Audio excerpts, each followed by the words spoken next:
Hello everyone, this is Nick Perry at Schaefer's Investment Research with your chart slide show for Monday, February 25th. Today I'm back with my weekly check of the broad market indices.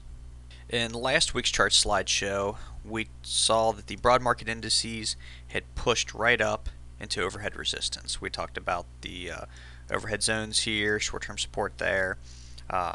We'd seen a push right to the top of the range.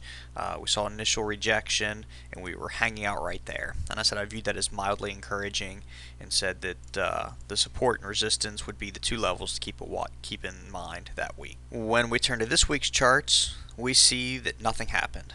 Absolutely nothing.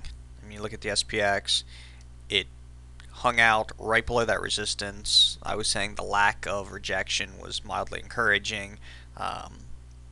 From that viewpoint, I guess I would have to say it's still mildly encouraging that we haven't seen a rejection. But overall, I mean, we just traded sideways. I touched on this in the blog on Friday. We were essentially unchanged last week. We saw a lot of reversals. It's basically a lot of churn back and forth in a very tight range, no net movement. Same thing pretty much on the Dow. Same thing on the RUT. But if you look at the comp, there is something developing here. I wouldn't call it a massive rejection, but you notice we had the push right up into there. The second push, we had a little air pocket there, didn't quite make it there, and then we've kind of been trading down a little bit. Let me clear off the screen and just highlight what I'm talking about. Basically, it's just this little bit of a downtrend. Not a tremendous one, but it is something to note. You know, the other three indices, they're kind of trading sideways, and we're seeing some slight weakness creeping in on the comp.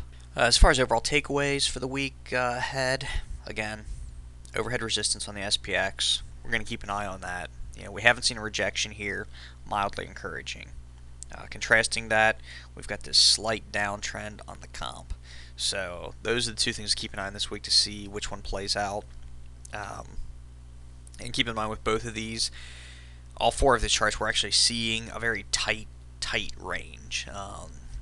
Basically, I kind of view that as a sign that energy's building. You know, that it's, I don't know whether you equate it to tectonic plates and volcanoes and how that all works. You know, magma building up, any of that stuff. Basically, the idea is that you've got this energy that's sort of building, and the longer it builds, the more spectacular the release can be. From a technical standpoint, what we're talking about is when you do see the action get constrained in a very tight range, basically you're looking for a move.